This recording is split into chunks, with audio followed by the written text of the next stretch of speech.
Back to another edition of Inside Great Lakes Sailing. My name is Greg Norman. We have a unique opportunity today to listen to about 25 minutes of what might be America's greatest sailor. We interviewed Dennis Conner on Monday afternoon. Dennis was standing at the end of Dock G at San Diego Yacht Club, and I had a chance to talk to him through an audio phone call. Dennis does not do live Zoom calls anymore. There's a variety of reasons. I didn't get into that. But we had a chance to talk to Dennis a little bit about San Diego, a little bit about his start, quite a bit about junior sailing, what boats he likes. There's some interesting discussion about mentoring programs that got him started. And as abruptly as we were talking about various subjects, and I think you'll find this conversation very entertaining, the conversation ended because somebody came either at the end of his dock or the front door. I'm not exactly sure, but it was a very unique opportunity to talk to Dennis. We talked a little bit about San Diego Bay. I had the good fortune of living in San Diego for a long time and being in a yacht club down the street from the San Diego Yacht Club. And you can make an argument about whether or not Dennis Conner is the best sailor that has ever come out of America, but you can certainly argue that his unique personality will show up in this interview. I hope you enjoy the audio in this, and hopefully it's been entertaining. So stay tuned for Dennis Conner and 23 minutes and 51 seconds of quite interesting ride with maybe America's best sailor. We'll be back in a second. Hello? Yes. How are you, sir? I really appreciate you talking to us. And I guess if we could just start, if I could ask the first question, is that okay? Yes, sir. We're getting a chance to talk to Dennis Conner. My name is Greg Norman. We're talking through Inside Great Lakes Sailing. Mr. Conner, you are certainly one of the most renowned sailors in American history, and I'm just curious as to where it started, and maybe talk a little bit about your first conversations with junior sailing back in, I'm assuming you grew up in the San Diego area, am I correct? I did, but there were no junior sailing in the 1940s. Okay. It didn't really start until, I don't know, in 1950 or 55, there were no boats, and whenever the Sabbath was introduced, the first sign of any kind of organized junior sailing. So there was no junior sailing programs. There was no race committee, no junior advisors, no nothing. What was your first start then? What was your first boat that you sailed in? And I guess the follow-up question is, did mom and dad sail? My parents didn't have any money, and my dad was a commercial fisherman. And so because of the factory where he took his fish and where my mom worked was near the yacht club, it was kind of an attractive nuisance. So I hung around the yacht club. I was fascinated by it. Instead of a pool hall or a racetrack or a golf course, I went to the yacht club. But I wasn't a member, neither was my parents. So when I was about 11, which would have been 1954, 53, they made me a non-parent junior member so I could have access to the club. And I still continued my interest in sailing and started sailing with some of the older folks. And that was my junior program. There was no organized junior program, to answer your question. Okay. What was your first boat? A Dyer Jink. I'm not sure I know what that is. Well, how about an 8-foot-long lap-strake wooden boat with the mast in two pieces that looked like a sail? Okay. So you started out on some pretty rough equipment. Is that fair to say? All there was, man. Sure. remember, I guess the first time, one of the questions I've asked some of the folks that we've interviewed is, do you remember that first time when you knew you were hooked on sailing? You knew that it was going to be a lifelong kind of an approach to things? Absolutely not. I never considered it. I was interested in sports like all other young folks, so I played baseball and basketball and track, but I certainly wasn't of the feeling that my lifelong quest was going to be in sailing. Well, it just was, I was 2 blocks from the yacht club. It was an attractive nuisance. And so I went down there after school instead of to a pool hall. When did you know you were good at it? I started beating all the other kids my age. Okay. What formal sailing in terms of as a youngster? When did you start to sail? Maybe as either the San Diego County or maybe the state of California. When did you start getting involved in that level of sailing? Well, as I said, there was no organized sailing. Right. I was a member of the San Diego Yacht Club, and they had a junior boat called a Starlet that was like emulated a star boat, which was the class. That was the major class at the San Diego Yacht Club. So I was the crew, because I had no money, on a Starlet, which was about 16 feet long, 2-man, jib and main with no spinnaker. And they raced on Saturdays in front of the club, and they had a cruise race after the main events, and so I got to sail the boat in the cruise race and enjoyed it, and then it went on from there. And my first international or national class was a Penguin, about 12 foot long, very basic, and so I went on, and that was my first national championship was when I was about 14 or 15. What member of San Diego Yacht Club sort of took you under his wing and sort of mentored you, if that's the right question? Well, in those days, the folks went sailing on Wednesdays were the doctors and lawyers and insurance salesmen. So the idea was that, much like Wednesday night racing, they took their friends out on Wednesday afternoon, and they took the afternoon off, and also took the afternoon off and tried to go out with these folks. And that was on a 31-foot boat called a PC, Pacific Coast sloop built by Kettenberg, and that would have been along about the same time in the late 40s or early 50s. And the guy that I went with, that the name that stands out, was Paul Hartley, Hartley, Hartley Insurance. And he had a PC, and he kind of got used to me hanging around and let me go out with him. But the first guy that really knew what he was doing, and it was kind of the king of the local sailing, was a guy named Ashley Bown, B-O-W-N, A-S-H-L-E-Y, and he had a wooden 40-foot sloop called Carousel that was built back east by Chris Kraft. And he won all the local races, so naturally I tried to hang out with him and go with him as much as I could. And he would have been the first person with a boat over 30 feet that really knew what he was doing in our local area, and that would have been in the early 50s. Did a lot of kids at the San Diego Yacht Club, did they get the opportunity to go out with adults? Was that a fairly common practice, or was it just sort of hit and miss? No, it wasn't a common practice. At that time, there weren't even any docks at the San Diego Yacht Club, so you had to get out to the boat on a mooring. So you didn't just go down to the yacht club and climb on a boat. Having San Diego Bay, I've had the good fortune of sailing on that for a long time, and maybe just talk a little bit about San Diego Bay as just a great place to learn to sail as far as just atmosphere and environment. It wasn't really that good a place when I started because Shelter Island and Harbor Island were man-made islands, and they didn't exist. So the area out in front of the San Diego Yacht Club at the end of Talbot Street in area 92106 was just basically a shoreline with a lot of mud.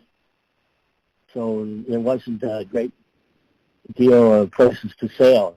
You had to kind of sail where you didn't run aground. And when you could start the race in front of the yacht club on Talbot Street and go to the downtown, because the Shelter Island wasn't there. They made it with the dredge from when they made the San Diego Bay deeper for the Navy. They made Shelter Island in 1950, connected it to the mainland. So until 1952, you could sail from the yacht club straight downtown. So it wasn't a great place. It wasn't a great place to sail. Well, after they put Shelter Island in place and built all of the other infrastructure, I always thought it was a great place because it was always calm. It was it was a good place to learn to sail and race because of its proximity. Well, by the time you started and were at that type of venue, it was great because by then there was a junior instructed, probably a volunteer that came and started the races for the kids 10 to 15 years old that wanted to continue sailing. Yeah. So it was by then it was nice. Over the years, you've watched junior programs grow. You've watched U.S. Sailing get involved in trying to get more kids in boats. And I just wonder if you had any thoughts today on just when you watch the sport in itself in terms of junior sailing. I wonder if you had any thoughts on what are we doing right? What could we do better? I just wonder if there's any thoughts you might have on that. Well, it's all driven by the folks involved and the quality of the instructor. Do the kids like it and stay involved? And does the instructor know what he's doing? In San Diego, they've had good instructors, and for the last number of years, Point Loma High has been the best high school in the world because primarily because of the instructor. He's one of the top 10 best sailors in San Diego, if not the world. They say that he won 3 world championships last year and was nominated to be the Rolex Yachtsman of the Year. So that's the quality of the instructor at the San Diego Yacht Club. And obviously the San Diego Yacht Club can't pay for that. So the local parents have ponied up, and I don't know how much money he makes, but he makes enough to have a family and own his own house and be 3-time world champion in 1 year. That's pretty impressive. They say that the small boat experience makes the successful big boat skipper. Is that pretty accurate? Not necessarily.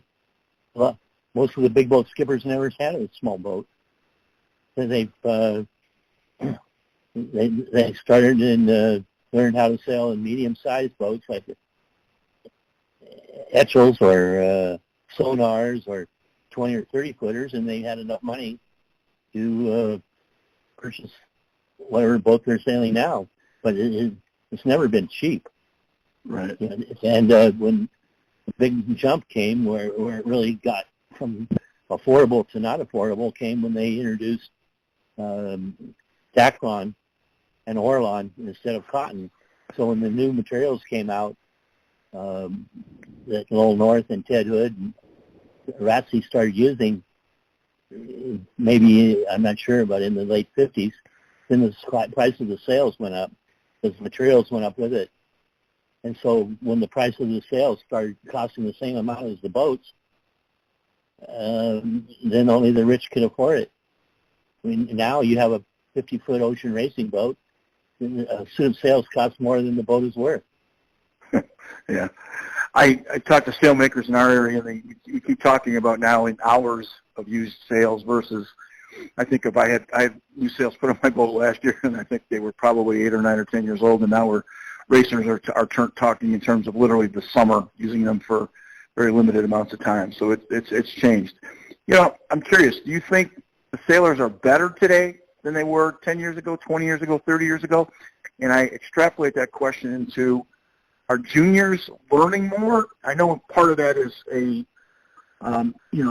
equipment issue, that we've certainly gotten better from an equipment standpoint, but are we better sailors than we were 20 years ago? Hard to say. Who's the best hitter in baseball? Is it Babe Ruth? or Exactly. Alex Rodriguez. Things have changed so much. No Right. one will ever know. You can't give them back from the dead and have a race and find out. But certainly as time went on, people learned how to use the sails better and change the rig and hike out and the body dynamics. And so they're certainly better now than they were 20 years ago, and better 20 years ago than they were 40 years ago. And when I started 70 years ago, we hardly knew how to pull the main sheet in. What would you give? What kind of advice would you give a 12-year-old if they were interested in sailing? What is it that you would tell him to concentrate on?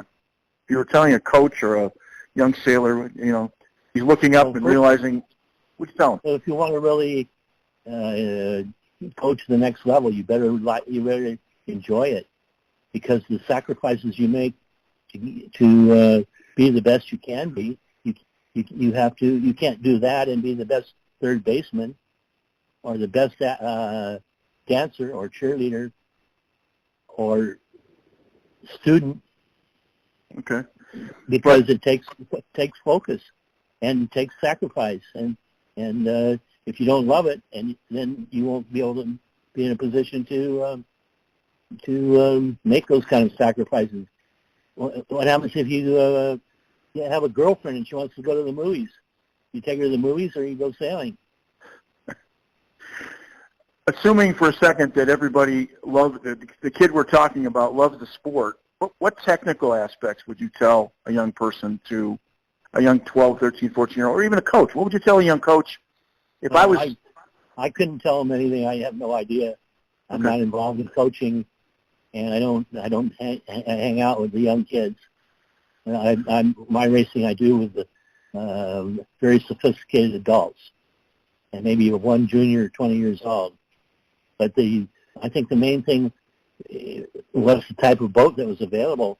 If you didn't have a small dinghy like a Sabot or the ones that are racing worldwide, you wouldn't have the same opportunity as if you were living in Lake Zinda and all there was small scow. How could you go and race another person in Florida when they never heard of a scow? Right. So sailing can be regional, obvious, to the point. It can be a very regional sport. It is. Okay. Look at all the yacht clubs. They all want to have their kids be the best sailor in the world. But they don't have a clue what they're talking about.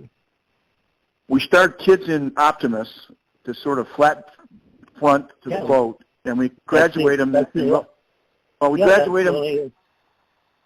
Go ahead. That's the only boat available. If you want to go race in Chile, you can race in Optimus. Oh no, go to Switzerland, you can race in Switzerland.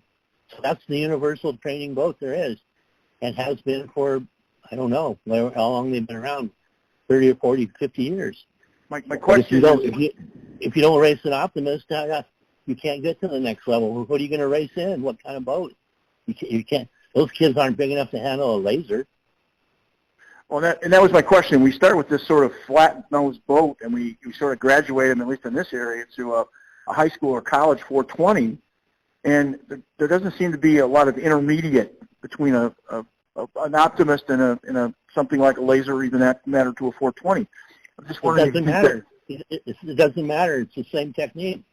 Okay. And the same way you learn how to pull the main sheet in until you get too much helm, and then you let it out, or high Carter. So the Optimus was a great training boat, and turned out. Look at Augie Diaz. Look at Dave Ullman. They all started in the Optimus. Right. Do we make sailing too difficult for kids in terms of language and in terms of, or is it really a simple sport? I have no idea. I don't hang out at the junior sailing programs. Okay. So I'm not the right guy to ask. No, that's fine. What's your favorite boat to sail? I'm curious. I've been at it for 70 years. So there's a lot of, whatever boat I had that I owned was my favorite. But the best boat most technical boat where the best sailors were, and always has been, and continues to be, is the starboat. The best sailors in the world are racing starboats. Robert Schleit, the Corbin Grail, the Europeans, they are the best in the stars, and they can beat anybody in any other kind of boat. We had a chance to talk to Pierre Eisler, and he said the same thing. He said that if he had one boat left to go out on, it would be a Star. He just thought that was the... He doesn't really know because he never raced a star boat. Okay, well... But he's right. Yeah, no, I Smart get guy. that. What made you a great racer?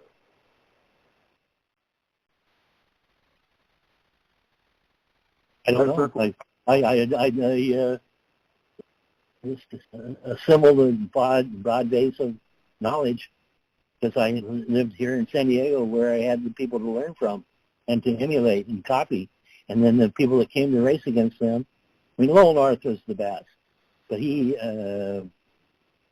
also had Bill Buchan come here. And not Buddy Mullis, because Buddy Mullis was the king of the Midwest Scow. He didn't come here, but Paul Elstrom did, and Steve Lennerstrom. And so I had a chance to talk to them and look at their boats. And I didn't know why pulling your Gibleys in on a starboat was better. I didn't have to know. When I saw Lowell North did it, it was enough for me, so I moved my Gibleys in. Besides being freshwater in the Great Lakes, have you had a chance to spend much time sailing in the Great Lakes? Very, very little. I have raced with Buddy and a few folks there in Zenda, but other than that, not so much. I did race on Lake Sinclair a little bit years ago in Lightnings and Penguins, but not too much. Now, you've mentioned that basically you're kind of a gym rat because the yacht club was down the corner. If you were raised, in Encinitas and the yacht club wasn't down the corner, what sport would you have followed in your mind? Probably if my father was a gardener at Augusta, I'd play golf, and if he was a mechanic in Indianapolis, I'd be racing cars. So I think that we're products of our environment. The kids get whatever. If I was born in upstate New York, in downtown New York, I'd probably be a good drug dealer. We're raised and brought up in an environment, and that determines our performance later in life. Sure. If he was a great surgeon, probably be going to medical school, or if he was an engineer, I'd be going to Stanford. In my case, my father was a fisherman and just trying to pay the bills. And when the war started and they put a submarine net across San Diego Bay, went to work at Condor building aircraft during the war. So he didn't have any money, but he did live near the cannery, and the cannery was near the yacht club. And so that's how I became a sailor. I didn't have any other place to hang out. No, opportunity makes sense. If you look at New York in the 1940s, most of the draft choices in basketball were Jewish, and they weren't Afro-American. In fact, Abe Saperstein owned the Globetrotters, and the guys that migrated to the sort of urban areas in New York weren't black. They were Jewish, and I understand that's the proximity of opportunity. But it also helps to have... Menno Lark Lemon didn't look very Jewish. No, I get that part of it. Obviously the bay is closed, the San Diego Bay is closed at the moment, I believe, because of the pandemic, if I'm not mistaken? I'm looking out at it right now. There's one commercial tugboat helping a commercial vessel come in, not one sailboat or any power boat or any fishing boat or any other vessel of any type. And I can see all the way to the bridge and out the bay. Not one boat. If it were open, do you still sail pretty regularly? I don't really like sailing. So I wouldn't be my first choice of something to do. I'd like to race. Okay. I like the competition. So when there's a Wednesday night beer can race, I don't miss it unless I'm working out of town.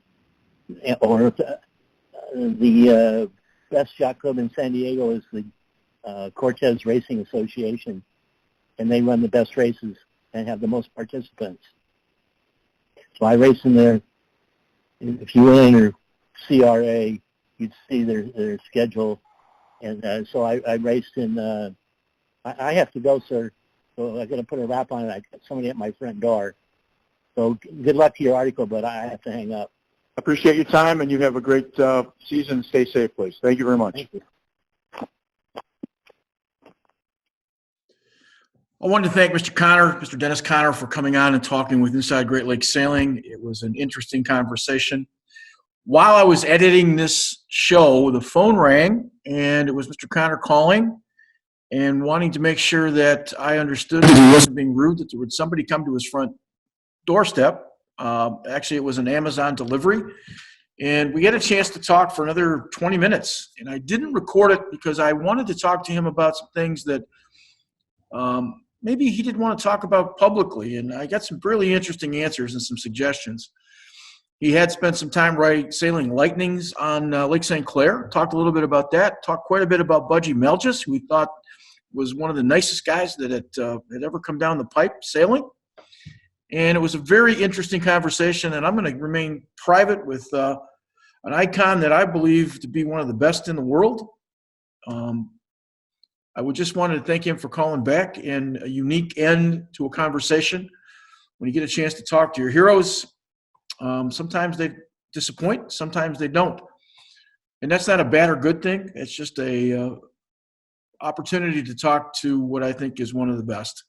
So for next time, and wanted to thank Dennis Conner again for coming aboard and the extra 20 minutes to be able to talk to him. And so appreciate the time, and we'll see you next time on Inside Great Lakes Sailing.